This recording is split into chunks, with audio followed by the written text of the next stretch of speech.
Hey guys, welcome back to my channel. So I know it's been an incredibly long time since I made a video on this channel.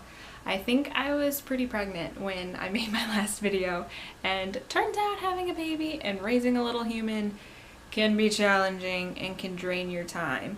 But we're kind of starting to get into the swing of things. I'm editing a lot of videos for our daily vlog channel and everything anyway, so I figure why not come back to this channel? I've been really enjoying reading lately, getting back into it, working on my yearly goal and everything like that. So I thought, hey, I'm reading anyway, why not just spend a few minutes making a video?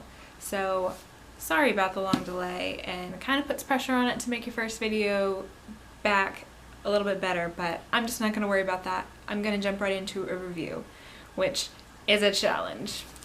So the book that I'm going to be reviewing is The Snow Child by Eowyn Ivey. I have no idea if I'm saying this name right.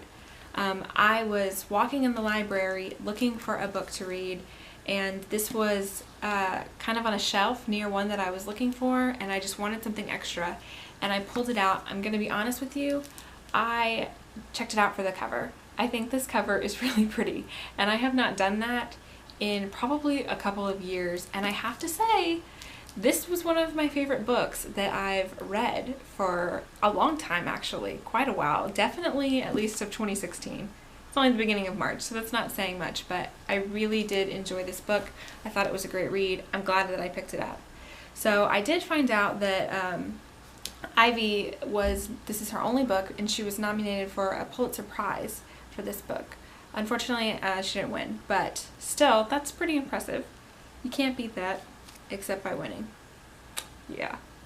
Anyway, so basically what this book is about, it's a woman named Mabel and her husband Jack, and they're an older couple in like their late 50s, and they have not been able to have children. So they moved to Alaska to kind of run a homestead and just kind of get away from all the life that's going on around them that they feel like they can't really fully participate in because they don't have a child. It's just taken an emotional toll. She had had a stillbirth once before, and so they've been very emotional since that, and their marriage has kind of gotten strained and everything. Anyway, they build a child out of snow, like a snowman child in the first snow, and then the snow child seems to come to life. And they have this kind of like a fairy of the woods for a child all of a sudden, and she's there coming around, but she still like runs off and lives in the woods, and she kind of can't be tamed. Anyway, it's just kind of their journey on that with all they're going through. You know, they're not sure, is she real, is she not real? And basically the story unfolds on like her origins, where she came from, everything like that. It's a really good read. It's a really easy read, but it is beautiful writing, I have to say. I loved the imagery of this book, the imagery of Alaska and the snow and the farm, because I'm very much like, I want to go back to the land. Why can't I have a homestead one day? So it was great to see all of that, and you really could picture it in your head the way that it was written. It was just beautiful writing, but still very easy to read, approachable. I don't think it would like put anybody off. It wasn't difficult at all to read. It was just very beautifully written. One thing I thought was interesting about this book was the girl, the way that she was perceived by the woman Mabel. When Mabel, you know, had this belief in her head that this girl is basically a fairy tale come to life. I mean, she's a child of the snow, and it was interesting, her perception of the child and how that kind of like changed how she acted toward the child. Like when she thought that the child was that she had created the child from the snow, how she treated her, versus when she found out, you know, that the child, oh, this is a real human being with a backstory and everything, and suddenly she wanted to like mother the child and almost cage the girl, which is what it felt like. It felt the girl was very like cagey about it. I also liked the way the girl was portrayed as being a part of nature, and she really was. There were like all this deep snow of Alaska, and everybody would be like trudging through the snow, and this girl was like walking on top of it barely leaving footprints. She really seemed to have like a control of nature. Like she would get upset and there'd be a blizzard. So it seemed like she was really working like one with nature. She could track animals really well. And I thought that it was kind of fascinating and heartbreaking to watch as she became more and more aligned with the human beings in the story. You know, she got closer and closer to them, and it kind of pulled her away a little bit from nature. And at one point of the story, she's walking through the snow and she's sinking in the snow like anybody else would. And I just found that it was a really heartbreaking image to think about it. It was almost like a wild animal that had been like broken.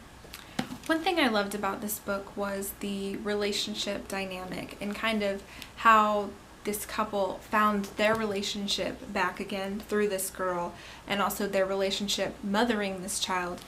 But also they kind of make a couple of friends and have, you know, one of their children, their neighbor's child, kind of almost becomes a son to them. And I just find that fascinating that even though they couldn't have their own child, having this little child kind of brought them back together. And also they didn't need it. The whole time they didn't need their own blood child. All they needed was to look around them and find friends and kind of make your friends your family. I thought that was something that, you know, I could take in a lot. I could really relate to that, considering I am so far away from my family, just like this couple was far away from theirs. And you don't necessarily have to be next to blood to have family right there. You just have to be able to open your eyes and see who your family is. Anyway, I thought this was a fantastic book. It really, it had been like a couple of weeks since I read anything, and I just like binge read on this, and then immediately after this I enjoyed it so much that I just like binge read another book. So I'll probably have another review coming up within a couple days here, but really beautiful. If you're looking for a book that just gorgeous writing,